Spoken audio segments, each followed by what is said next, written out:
Olá, meus queridos, novamente aqui com vocês para a nossa segunda aula, que será sobre orçamento público.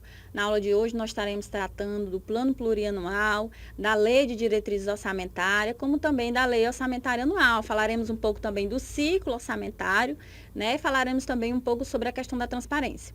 Então, para iniciar, o conceito de orçamento público. O que seria um orçamento público?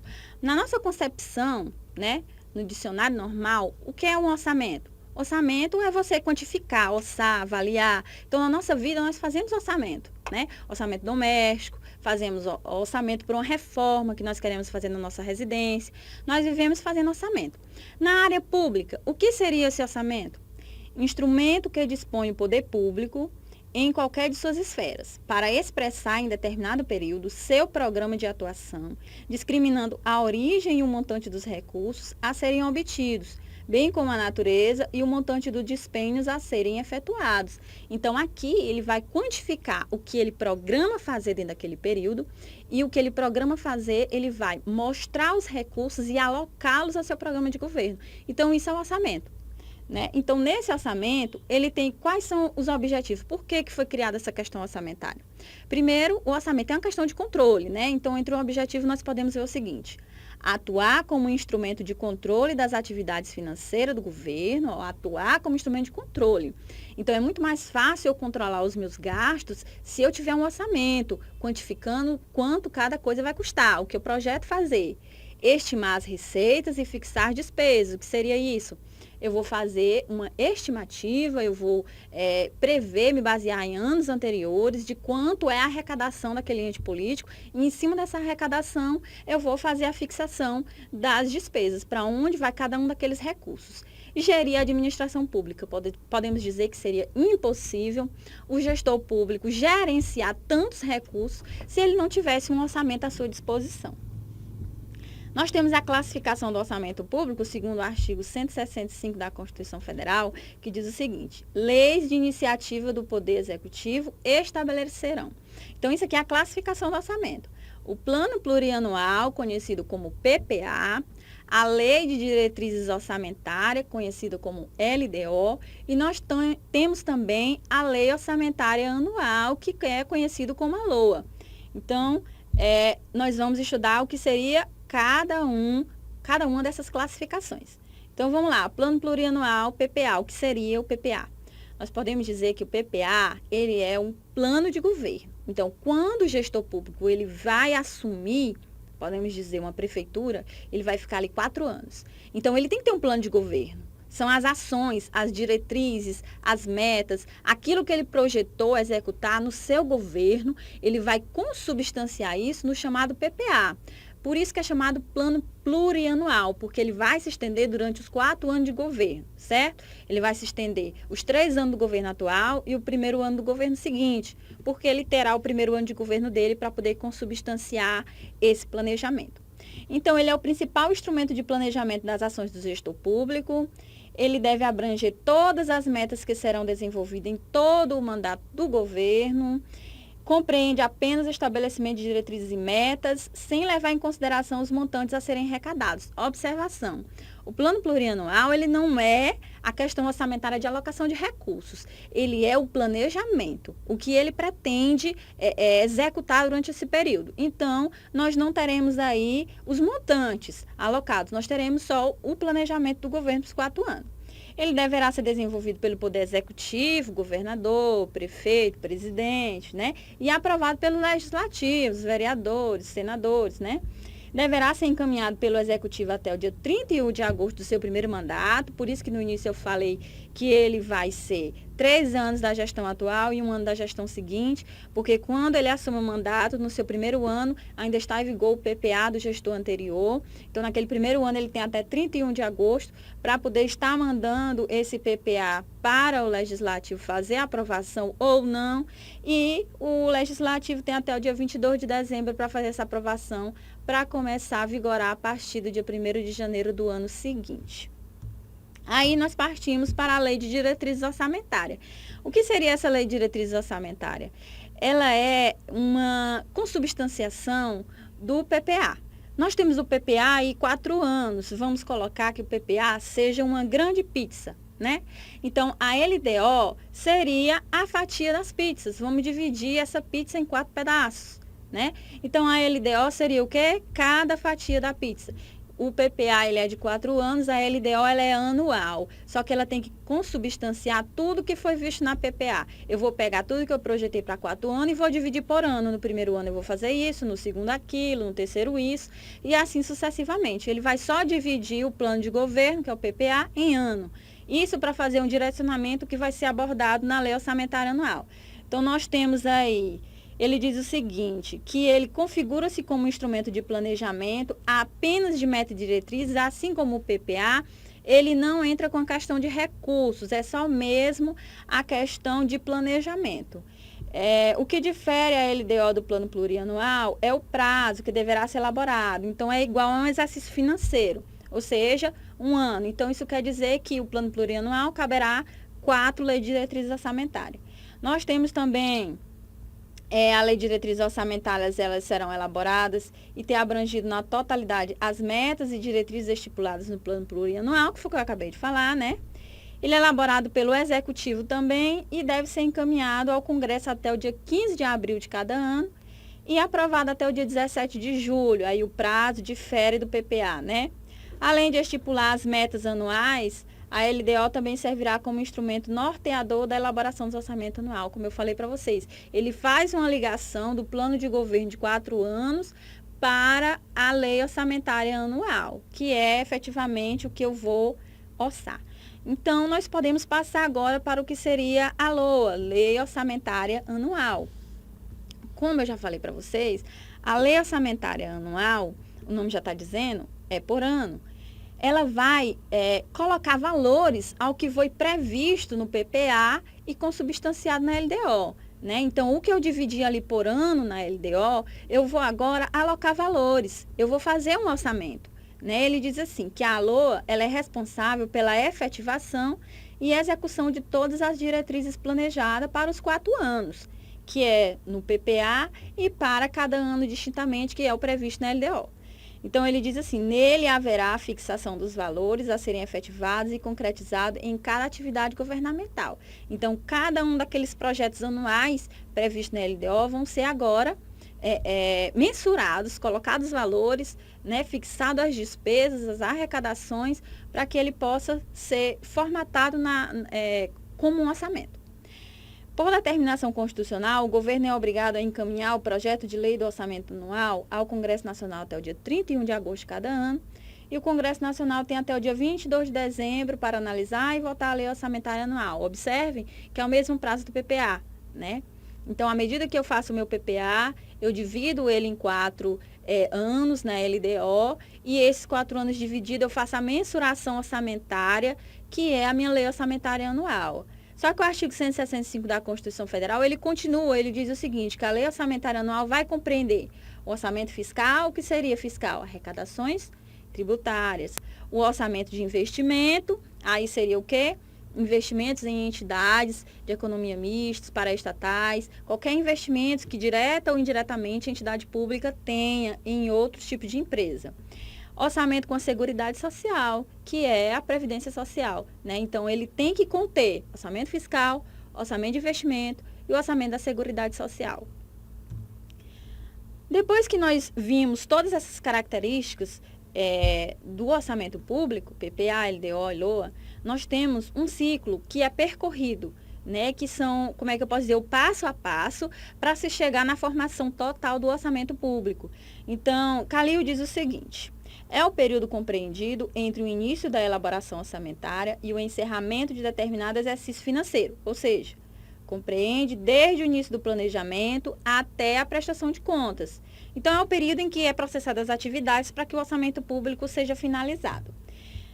Quais seriam essas fases desse ciclo orçamentário? A elaboração, que nada mais é do que você fixar, direcionar as metas, as arrecadações, as despesas, você vai consubstanciar o orçamento, está lá na elaboração.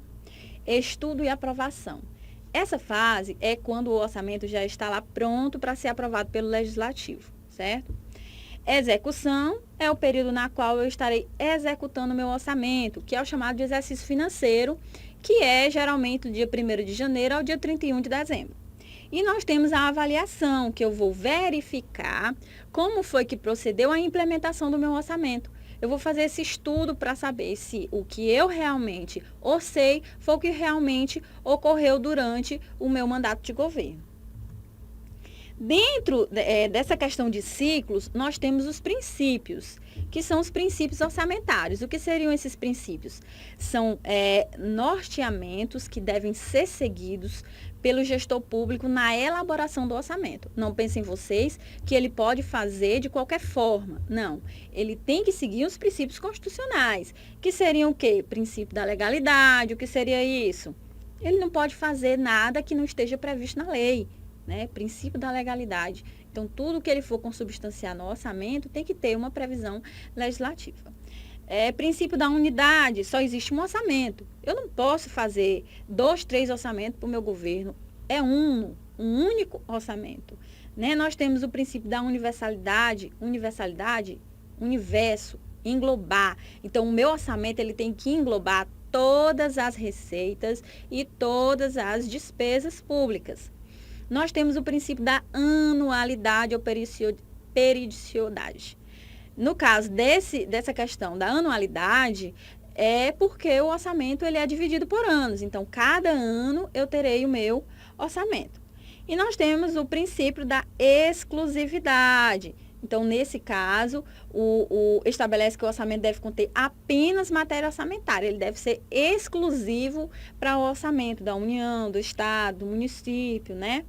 Nós temos o princípio da especificação, que ele vai especificar todas as arrecadações, arrecadação tributária, arrecadação de contribuição, arrecadações de taxas, arrecadações de transferências governamentais. Ele vai especificar, assim como as despesas. Tanto vai ser destinado à saúde, tanto vai ser destinado à educação, tanto vai ser destinado ao saneamento básico, à ampliação, a investimento. Ele vai especificar. Ele não pode englobar. Foi arrecadado 1 milhão e eu vou gastar 1 milhão sem especificar em que vai ser.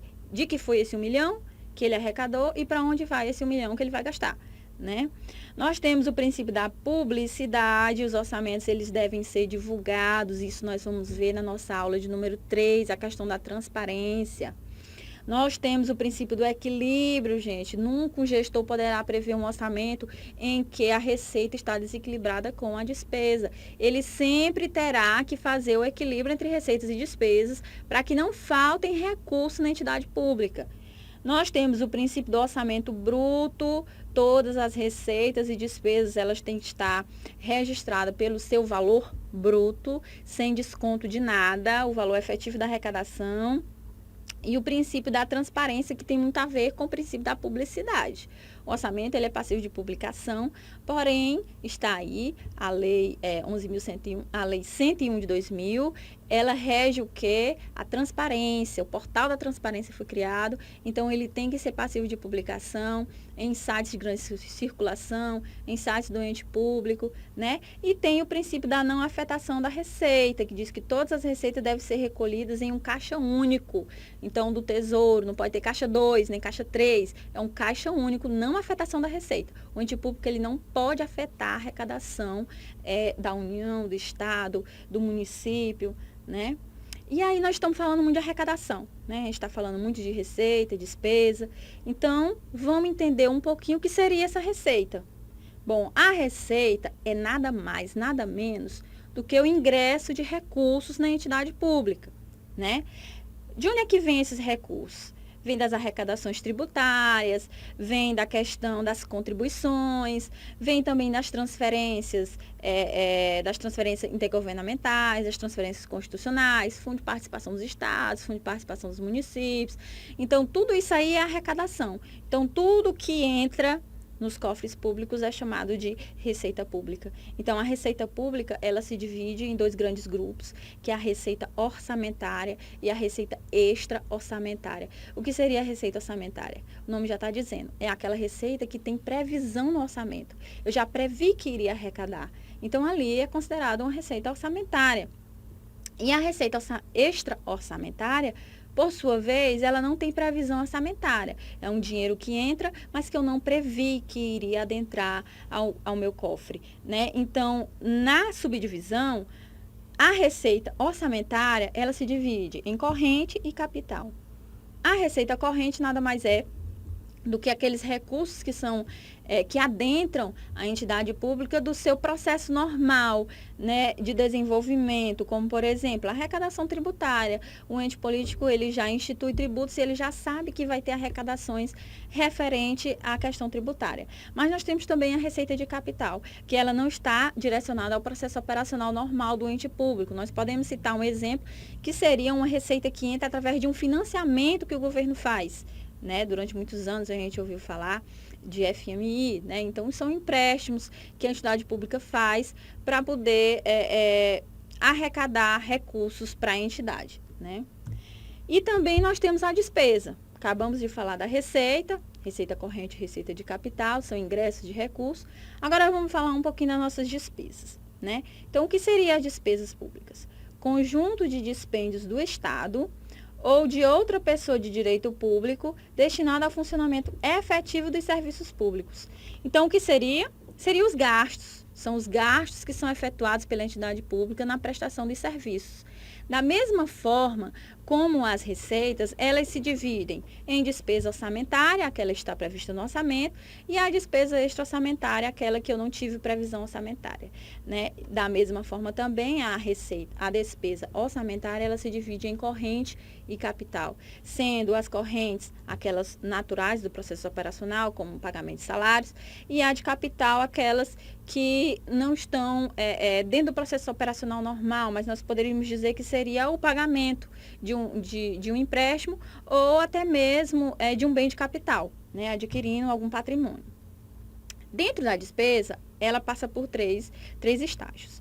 Né? Segundo a Lei 4.320, também como o autor Hélio Coama, a despesa ela passa pelo estágio do empenho, liquidação e pagamento. Então, o empenho é o ato emanado de autoridade competente que cria para o governo a obrigação de pagamento. Então, o que é isso? É o reconhecimento dessa despesa. Liquidação. A liquidação é onde eu vou fazer a verificação se realmente aquela despesa existe, o documento que comprova aquela despesa, para só então eu passar para o setor de pagamento. E aí é a última fase, que é o estágio do pagamento, aonde o gestor vai tirar o dinheiro e efetuar o pagamento, geralmente através de ordem bancária. Né? Então, empenho, liquidação e pagamento.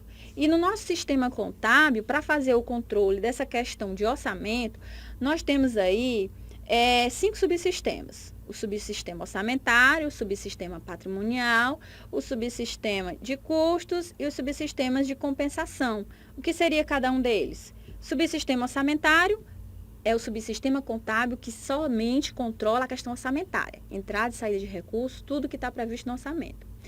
Subsistema patrimonial é aquele subsistema que controla a questão da variação do patrimônio, né? Aumento de bens, redução de bens. O subsistema de custos é aquele que controla custos da gestão política. E o sistema de compensação é aqueles que fatores que possam vir modificar a entidade pública, por exemplo, uma fiança, um aval, um contrato. Nós temos também o sistema financeiro. O sistema financeiro é aquele que vai controlar o que realmente entrou e o que realmente saiu nos cofres públicos, independente do orçamento.